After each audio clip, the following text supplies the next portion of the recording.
No queda de otra en este segundo segmento que solidarizarse con un grupo de víctimas que hoy han sido objeto de atentados, de crímenes, en fin, de una serie de violencia que pareciera que cada vez es más extensa en el país, al menos así se percibe, a pesar de que el señor presidente declaró no hace mucho que ha habido una reducción del 8%, si mal no recuerdo, en el mes de febrero. ¿Qué está ocurriendo con la violencia?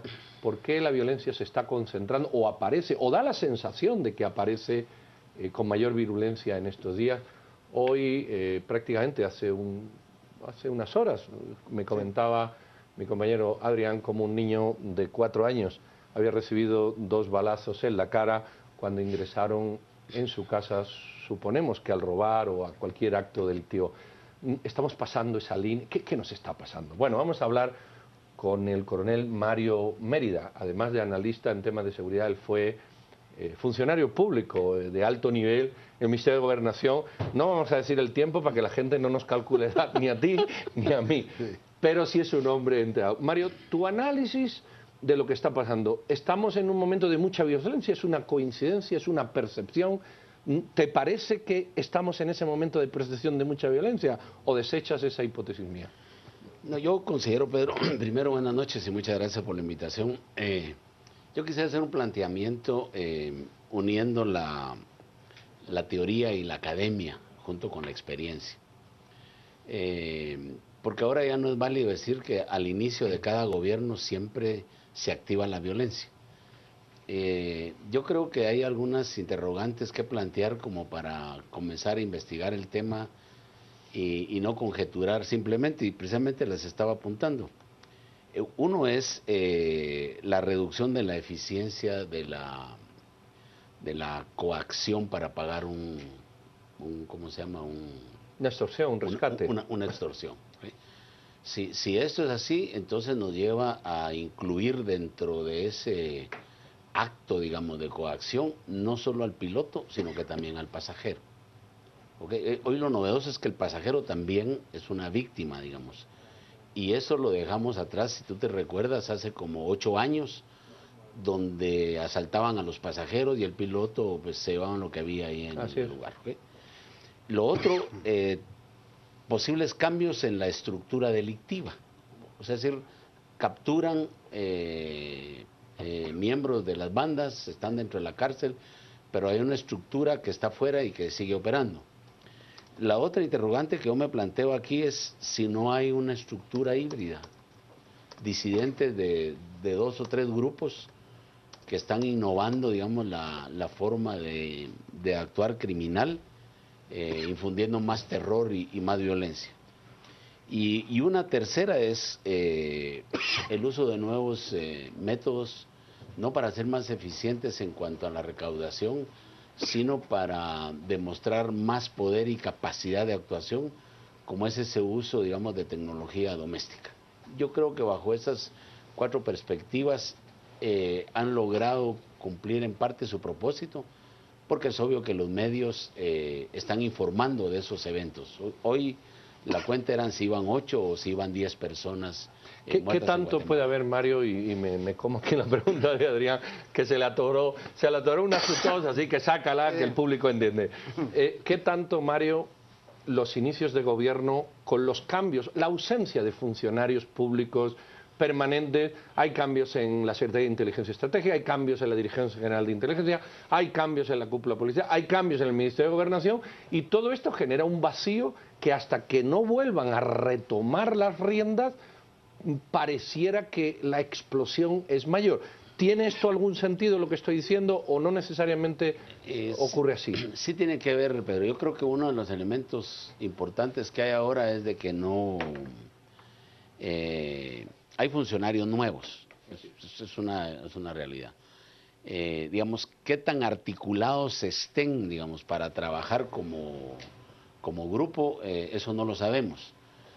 Porque también hay un sistema nacional de seguridad, Pedro, que todavía no vemos que funcione. De hecho, hay una comunidad de inteligencia que tiene que formarse y comenzar a funcionar, que es coordinada por la Secretaría de Inteligencia Estratégica del Estado, donde está la DIGISI y también está inteligencia militar, para entender mejor el fenómeno y darle la respuesta correcta, porque a veces las conjeturas o las respuestas precipitadas, por ejemplo, y no quiero que me juzguen mal, pero como es academia, lo que hay que aportar también es inducir, digamos, la percepción de que quienes van por la pena de muerte estarían causando el caos. Que esta es una hipótesis, digamos, muy atrevida, creo yo. Sí, es un poco teoría de conspiración, ¿verdad? Sí, porque entonces sí habría que buscar toda una estructura, digamos, que está trabajando el tema y lo hace de una manera sincronizada para causar el terror y que más gente lo haga. Y más delicado, porque el delito sería distinto. Y ¿no? más delicado, exacto. Más y la gente, tú sabes el impacto de los medios, digamos. Hoy estaba viendo en una radio y las propuestas de la gente eran que los fusilaran en el lugar donde cometen el hecho, que le corten una mano, cualquier cosa, digamos. Sí, digamos que la gente se calienta y... No, evidentemente la patología que viven nuestros delincuentes tiene un efecto, también una patología que viven las víctimas y vivimos todos como sociedad. Claro. Ahora, en ese entorno o en esa situación tan convulsa y tan delicada, venimos oyendo que el problema de la violencia ha sido incluso discurso de campaña y no de reciente data. ¿Qué estamos haciendo mal? Es decir, 20.000 privados de libertad, un reconocimiento de que el 70% de las extorsiones salen de la cárcel. Es tan difícil generar un control de estos 20.000 para empezar a atender eso, sin hablar de las causas estructurales de toda esta patología, Claro. ¿no? Vean, yo considero que lo que no ha existido en los gobiernos anteriores, ojalá este tome la iniciativa, es audacia en modificar la arquitectura estratégica del sistema. Presidios como está ya no debe funcionar bajo la tutela del ministro de Gobernación. Presidios, hay una propuesta muy seria, muy clara, estaba llamado a ser sustituido, por el Instituto Nacional de Cárceles y Rehabilitación. Un ente aparte. Un ente aparte como el INASIF, que definiera políticas claras, porque también aquí tenemos el criterio de que la primera tarea de quien llega a presidios es evitar que los presos se fuguen, no su rehabilitación y su readaptación. De ahí que haya tanta, digamos, rigidez y fuerza, digamos, para mantenerlos adentro. Mientras la estructura esté funcionando como está ahorita, digamos, dependiendo de un ministerio de gobernación que tiene mucho que hacer, porque tiene hasta la escribanía de tierras, entonces la atención que se le puede poner es poco, ese es uno. Y dos, el nivel de descentralización que lleva no solo las políticas, sino que la implementación de esas políticas para realmente ver si los indicadores que se plantean se alcanzan o no. Y eso es complejo, porque si fuera un ente más independiente, como dice el licenciado Zapata, se podría establecer cárceles claras y definidas para mover a esas personas, digamos, y aislarlas realmente, como ocurre en otros países. Mario, ¿qué se puede, o sea, entendiendo tu análisis, entendiendo, ¿verdad?, la construcción del modelo y todo esto, ¿qué se le puede decir a la persona que nos ve, que a fin de cuentas es la que mañana va a ¿cómo se dice? Retuitear, como este es el que coneja la técnica, retuitear, que la persona va a retuitear en caliente mañana. Bueno, pues a pesar de lo que Mario dijo, este tipo hay que recortarle, hay que cortarle la mano, es decir, esta emoción ciudadana que percibe la violencia versus ese tiempo, esas propuestas estratégicas y de construcción. ¿Qué puede hacer un gobernante, un presidente, un ministro de gobernación frente, bueno, a una realidad que está en caliente y una construcción que está más en frío? Yo soy enemigo de hablar de voluntad política, Pedro. Yo creo que lo que hace falta es responsabilidad para asumir las decisiones. A ver, di eso otra vez que me ha gustado. ¿Verdad? Sí. Es que a veces cuando vemos que las cosas no van, se hace falta voluntad política, sí, ¿no? Pero y ahí se queda la voluntad es algo que llevamos en el momento que la voluntad es para las donaciones, responsabilidad. aquí hay que cumplir el deber. Okay. Entonces, yo sí creo que se debe comenzar precisamente por darle a las personas ese signo, digamos, de confianza, que el sistema va a funcionar como se plantea, ¿okay? Pero para eso hay que dar una respuesta integral, y hoy no tenemos esa respuesta integral estructurada desde el Consejo Nacional de Seguridad. Hay una ley marco de seguridad nacional que está siendo infuncional. Hay una ley contra el crimen organizado que autoriza los agentes encubiertos, los colaboradores eficaces, las intercepciones telefónicas. O sea, hay toda una estructura, digamos, de mucha utilidad para poder decir a la gente, mire, vamos resolviendo estos temas, ¿no? Y con una secuencia que la gente realmente se la crea. Y ahí vengo a este otro tema. ¿Qué le decimos nosotros a las personas más que solo llamen al 110? Es decir, ¿cómo las personas colaboran? Porque al final la seguridad no es responsabilidad de todos. Lo estás diciendo como un desafío a todos nosotros. Claro, pero los ciudadanos sí tenemos que colaborar con la policía.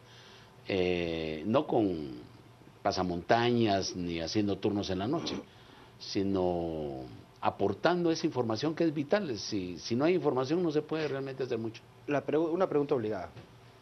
¿Debe el ejército inmiscuirse en el tema de la seguridad ciudadana? Yo soy opositor a que el ejército participe en estas actividades. Pero yo te la voy a ampliar. ¿Debe condenarse o excluirse al ejército de ciertas acciones de colaboración con seguridad ciudadana? No, pero la decisión es del comandante general del ejército. Yo voy a decir algo que quizás va a molestar los oídos de muchas personas. Los militares no nos sentimos cómodos haciendo de policías. Creemos que fuimos educados para defender valores más altos, como la soberanía, la dignidad de la nación. Bueno, pero tenemos un comandante general del ejército que hoy te dice tenés que hacer 2000 pupitres, 800 kilómetros de carretera, y entonces sí entra el tema de que el ejército es obediente y no deliberante. Pero yo sí considero, digamos, que el ejército primero compromete y se arriesga, porque el soldado es un hombre que va a prestar un servicio militar durante 24 meses y se reincorpora a la vida privada. El policía desempeña un empleo, y ese empleo que lo hace más permanente, lo hace más vulnerable, digamos, a ser parte, digamos, de la corrupción, a ser parte de otros ilícitos, aunque el porcentaje de policías que está involucrado es menor. Yo les decía que si son 35,000 policías y hay 2,000 policías malos, pues eso es aceptable. El problema es cómo ubicamos a esos malos. Mario, la discusión de la pena de muerte, no te vamos a preguntar si estás a favor o en contra, no es eso. ¿Se está dando en un momento oportuno o es un momento tan caliente que esta discusión se nos sale del plano de la filosofía, de la tranquilidad, de la parsimonia y de la investigación de la academia con la que hay que abordar estos temas, precisamente por lo caliente que está? ¿Tú crees que este es el momento de discutir esto? Hoy el presidente se manifestaba de alguna manera al respecto. Yo creo que, partiendo de lo que realmente es el análisis de coyuntura, la discusión sale como parte del debate coyuntural de Guatemala, y tiene su origen en mucho en la frustración de las personas que tienen víctimas muy cercanas y que no ven, digamos, que realmente se castigue al sujeto, porque ponerle 1000 años de cárcel a alguien, pues la gente quiere vida por vida, y yo creo que también esa es otra de las cuestiones que nos ha faltado mucho, entender cómo funciona, digamos, la legalidad en el país. Muy bien, pues don Mario Mérida, muchísimas gracias, y señor Zapata, muchísimas gracias. Yo creo que hay puntos sobre la mesa para que reflexionemos en frío.